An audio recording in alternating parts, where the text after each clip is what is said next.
It is said that during the shooting of Prem Rogue, Raj Kapoor asked Rishi Kapoor to give a particular scene again and again and again. He finally yelled from behind the camera, "Chintu, I need Yusuf in this scene." Such is the legend of the man whose story I'm telling you today. Hello and welcome, I am Koel Puri Ranchet and this is an affair to remember. Today it's the story of Bollywood's original superstar, Dilip Kumar. So without much ado, let's begin at the beginning.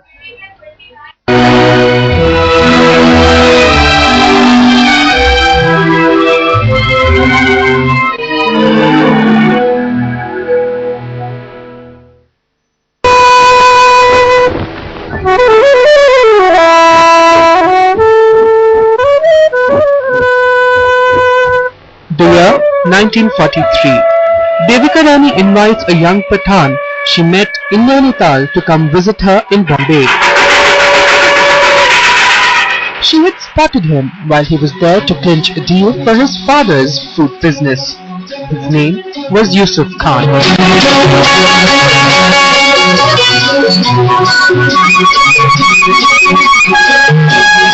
Devika signs Yusuf for a 3-film contract with her studio, Bombay Talkies.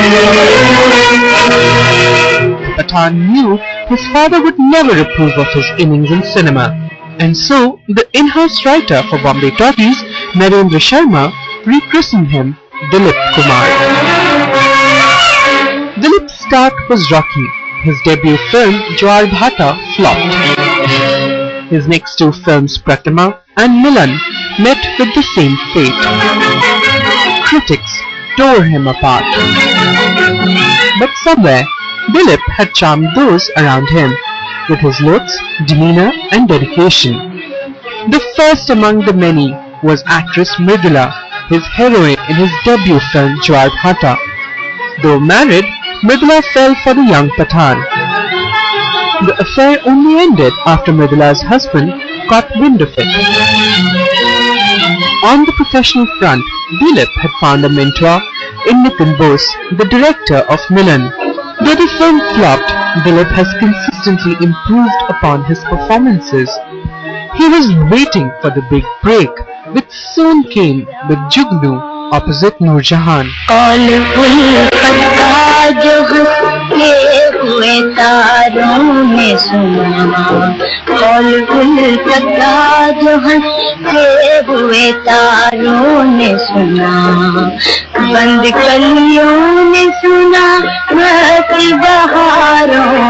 I think Jugnu marks a turning point in his career, particularly from Bombay Talkies to a freelance kind of thing.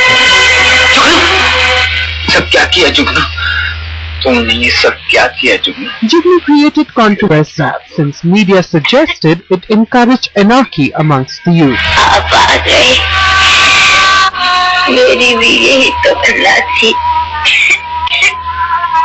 The film was banned, which was lifted only a few months later. Jugnu became one of the biggest hits of the era. This was the year 1947.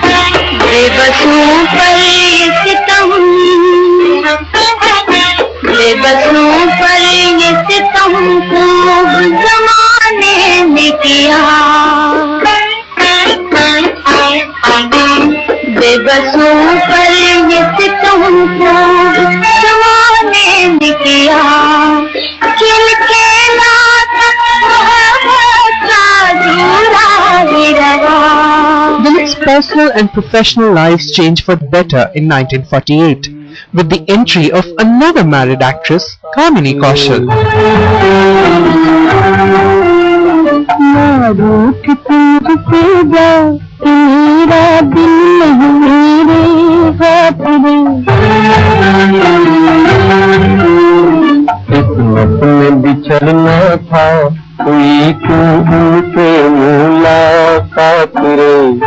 Kamini had made her debut in Chetan Anand's Neecha Nagar, which had won a Golden Palm at the Cannes.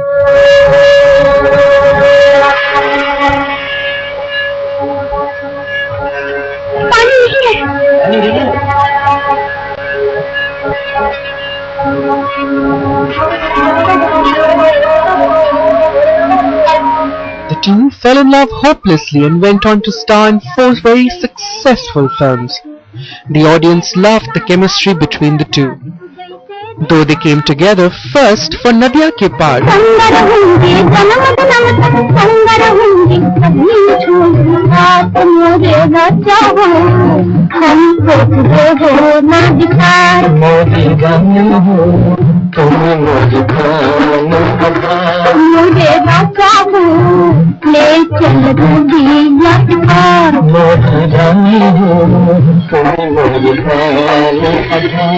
it was their next film Shaheed, the same year, that made them the hottest on-screen couple of the time.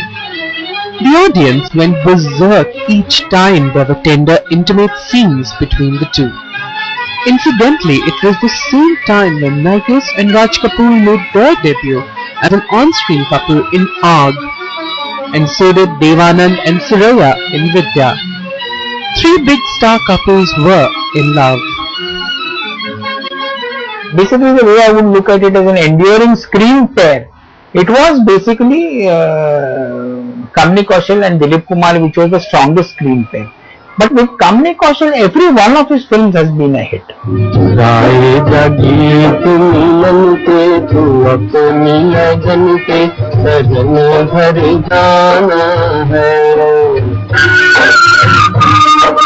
1948 was also important because Nargis and Dilip went on to deliver a blockbuster, Mela. Though coming from different backgrounds, Nargis and Dilip struck a cordial relationship. The duo starred in 6 films in total.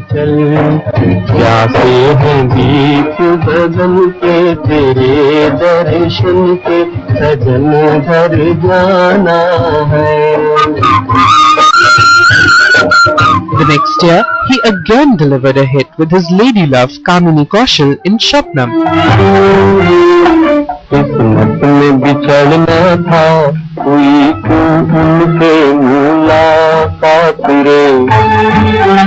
Meanwhile, the story of the Dilip-Kamini affair reached her husband. Kamini had married her sister's widowed husband because of the children. Dilip, single, young and handsome, however, would have been Kamini's ideal choice. History goes that the emotional pangs of not having his lady love as his wife for life contributed to Dilip's image as the tragedy king in years to come. The couple's last film together, Arzu, had Dilip Kumar playing the role of a tormented lover.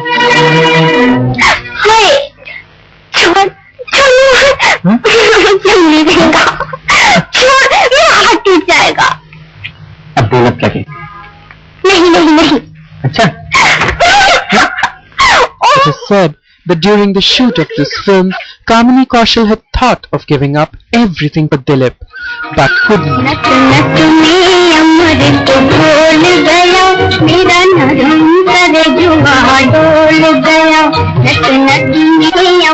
Moreover, the pressure from Kamini's mother and her brother, who was a military man, drove the couple away.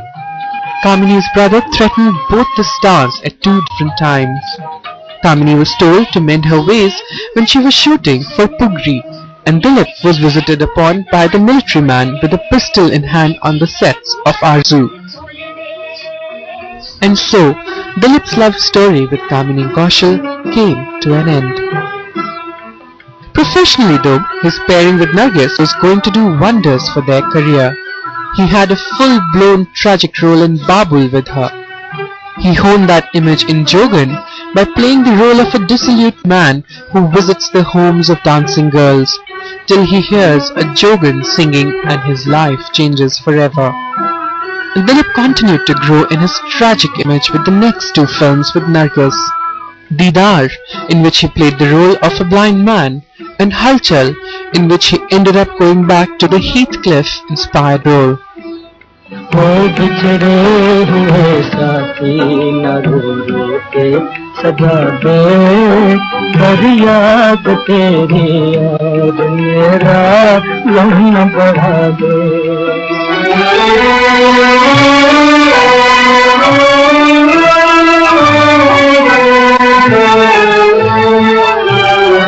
When Dilip was doing the lead roles, he also had tried his hands at going grey.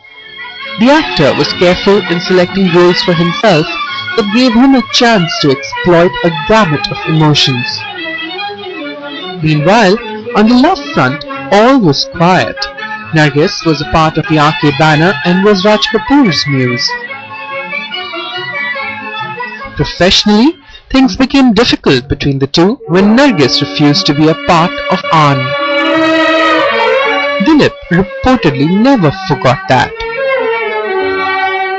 Nargis and Dilip never worked again. AAN instead gave us Nadira. मान मेरा एहसान अरे नादान के मैंने तुझसे किया है प्यार, मैंने तुझसे किया है प्यार। मेरी नजर की धूप न भरती रूप तो होता हुस्न तेरा बेकार, मैंने तुझसे किया है प्यार। मान मेरा एहसान अरे नादान के मैंने तुझसे किया है प्यार, मैंने तुझसे किया है प्यार। And then came this woman in Dilip's life who changed it forever, Madhubala. He was on the rebound again. He was involved with Kamini Kaushal at that time. And that thing broke off. They broke off. And then he was doing a film called Tarana with her. And they had first met, I think, on the sets of some other film. I don't know which film it was. And then they were doing this film called Tarana. Tarana, their chemistry was brilliant. They were one of the finest films of that time. It was a musical, you know. And then they made, they were together in, I think, one more film. I think it's Amar, I think, if I remember right. And then, or AAN, one of the two. I don't remember now. And from Tarana it began in 1951. And the relationship grew from there, in fact. बड़ा सुहाना देश है तुम्हारा। हाँ। This love story had everything: passion, love, confrontation and tragedy. It is said that on the sets of Tarana, Madhubala sent a rose to Dilip Kumar, which was the starting point of their grand affair. घर में छोटी सी खूबसूरत एक जंगली पहाड़न लड़की है। For the first time, Dilip fell in love with a woman who was unmarried or single.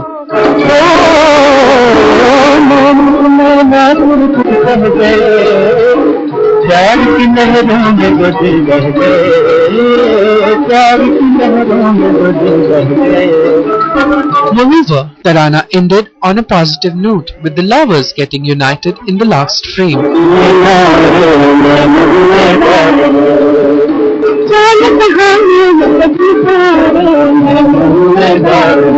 The duo went on to act in Sangdil, Amar and Mughal-e Azam.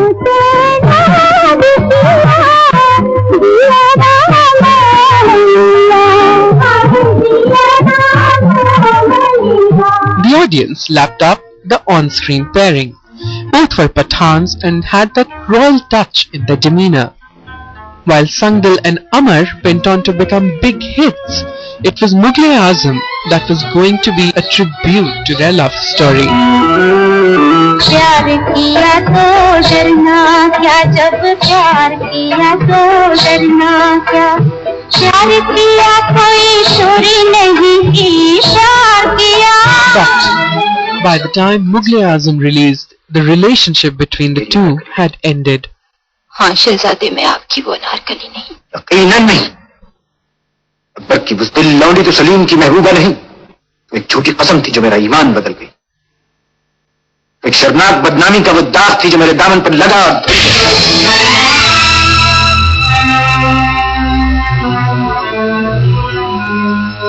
It was around the year 1956-57 that Dilip and Madhubala parted ways after being together for 7 years. The reason was this film, Naya Daur.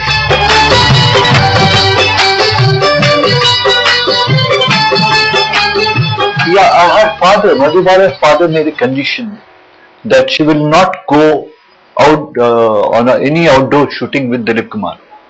See, he wanted to end that relationship there. So he wouldn't allow her to go. But B.R. Chopra had already planned the film to be shot somewhere else. So she didn't go. So he, and then he cast Vaijayantimala. So Ataullah Khan, who was Madhubala's father, I think he sued B.R. Chopra. and B.R. Chopra hit back, and then Dilip Kumar gave evidence in favor of B.R. Chopra. He stood by his side.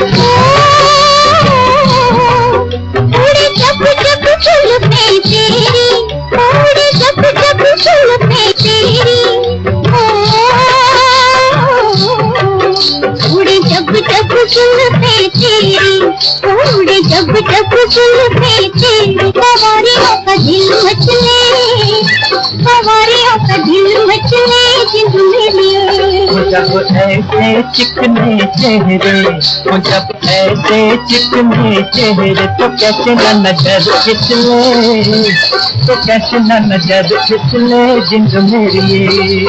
Vaijayanti Mala finally replaced Madhubala in Naya Daur and recreated the history that she and Dilip had created in Devdas.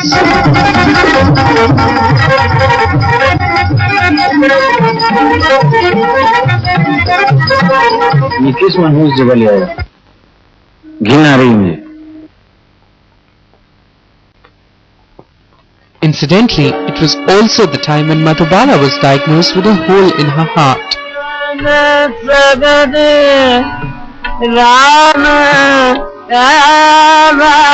However, despite all of that, Madhubala and Dilip were going to become immortal as Salim and Anarkali.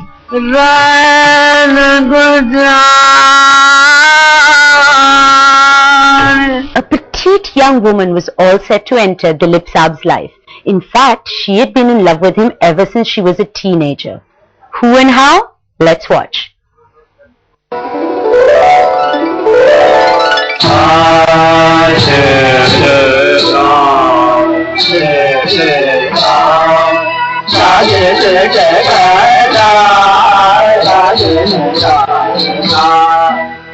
Mughal-e-Azam was one of the costliest films ever made. It took 9 years to complete and release and was a dream project of K. Asif.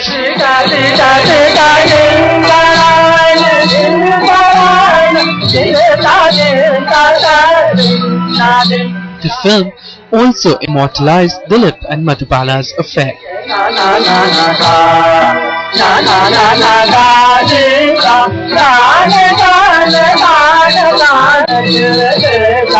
The movie is also remembered because Dilip and Madhubala had a fallout halfway through the film, but both being thorough professionals, they finished the film together.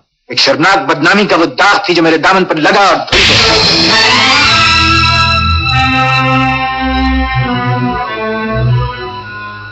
But by the time Mughal-e-Azam released, Madhubala's condition had deteriorated. She eventually went on to marry Kishore Kumar.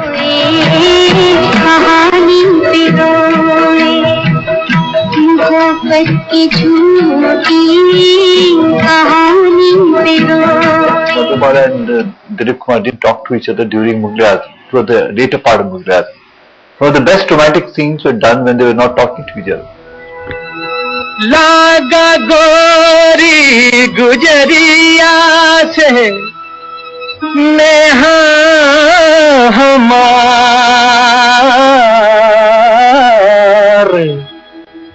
होई गवा सारा चौपट मोरा रो. Post Mughal-e-Azam, Dilip dabbled his hands in production as he went on to produce Ganga Jamuna, which was Mother India retold from a son's point of view. The film went on to become a super hit. नैन लड़ गई हैं तो मनवा माँ कथक होई bakery. प्रेम का छुट्टी है पटाखा तो धमक होई बेकरी. नैन लड़ गई हैं तो मनवा माँ कथक होई bakery. 1961 was therefore a crucial year for the actor.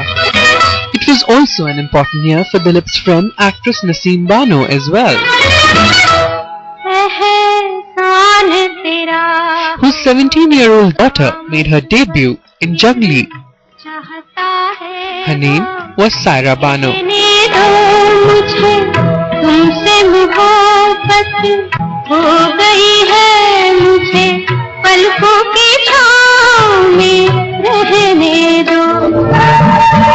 Dilip had met Saira Bano at her place when she was a young girl. Saira, along with Sharmila, were the usherers of the modern-day heroines. It is said that he was brought into the house by Naseem Banu to talk to Saira Banu about some relationship she was having with a married actor. And that is the time when she is supposed to have said that, okay, if you don't want me to marry him, then you marry me.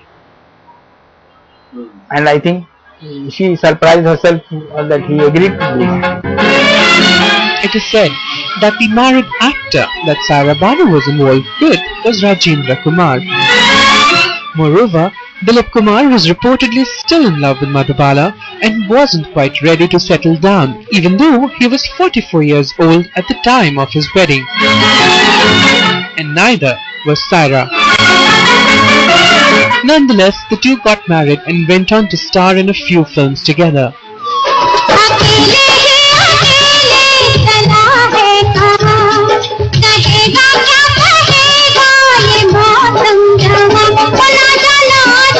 The most famous being Gopi in 1970.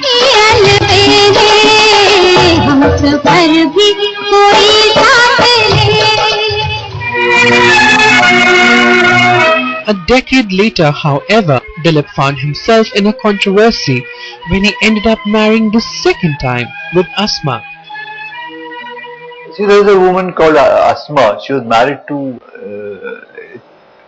some builder or some, some guy, businessman in Hyderabad called Sadiq Mohammed. And I think they had apparently separated. That's what one got to hear. And then Dilip Kumar met her, and he said that he was conned into the marriage. That's the stand he took. But they got married. And then, of course, they divorced later. Like she came to Bombay, and after a long, battle, then finally she had to give up and go back. She stuck to it, and she was wanted to stick to that marriage. Asma stayed in Dilip's life for around 3 years before he divorced her. This was the toughest phase in Dilip and Saira's married life, and one that continues to upset Dilip as his biggest mistake yet.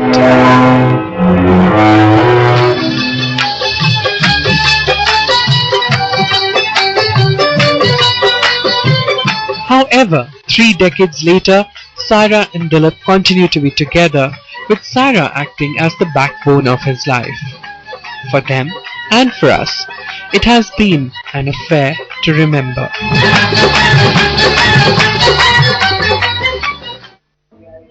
From being in the fruit business to becoming a cinematic force to reckon with, never one to lust behind films. He even refused a second lead in Lawrence of Arabia, and yet modesty is his best virtue. Truly a legend. I hope you've enjoyed this episode of An Affair to Remember. Do tune in next week for another romance, another story. Bye-bye.